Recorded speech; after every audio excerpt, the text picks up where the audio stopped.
Sports games are by no means a forte of mine, but I'm always happy to have a virtual kickabout, despite the fact that so many pre-FIFA soccer games are damn lousy.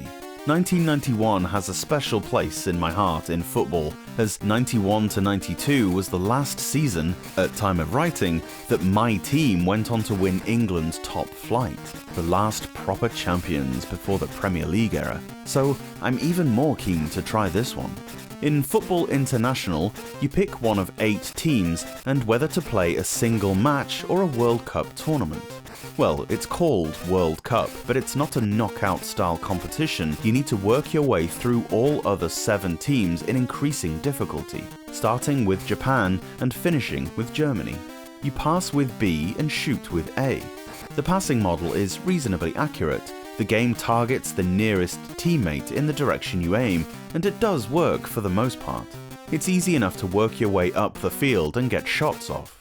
Movement isn't exactly speedy, but neither is it unbearably slow, and shooting on goal is satisfying, especially the volleys and bicycle kicks you can pull off if the ball is in the air.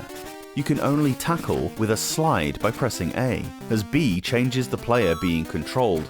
This can result in a foul sometimes, with a yellow card being shown for kicking. I don't know if you can get a player sent off. It's never happened to me, and I'm not sure if the game records previous bookings. Jump for headers with A, which in sensible soccer style can send your players flying across the air, face planting on the pitch. There are throw-ins, corners and free kicks in the game, a really good effort at programming a decent football game. The one place it's let down a little is with the goalkeepers. They have no animation at all and are constantly leaning to one side. They never catch the ball, only rebound it, and they don't even take their own goal kicks. It's as if the poor keepers were forgotten about altogether. They're not autonomous though, but they do stay within their own 6-yard box, which is a relief, and they're not hard to control. There is music in the game, but wonderfully, you can turn it off. The ref's whistles and the players' kicking noises aren't great, and there's no crowd cheers even when you score. A bit of a shame. The music changes when the half is drawing to a close, and seeing as how the only way to see the time remaining is to pause the game, it may be beneficial to keep the music on. It isn't too bad. The game looks alright, nothing special, but it's easy to see the player you're currently operating as he blinks. When the ball is in the air, the pitch zooms out so that the entire width is visible, which is a nice touch, but probably unnecessary. It'd be nice to have an option to disable this, as it doesn't really make the game easier. Overall, not a bad attempt at football. After such a poor pre-season, soccer games are coming into a bit better form by mid-1991. Let's hope it can continue.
Thanks so much for watching this video. Let me know your thoughts on the game down below, and if you can spare a second, give the review a quick thumbs up, it really helps out. Subscribe to the Portable Power Podcast for a new Game Boy review every day from Monday to Friday. Or alternately, new episodes of the podcast drop every Saturday and Sunday on whichever platform you get your pods. See you later on.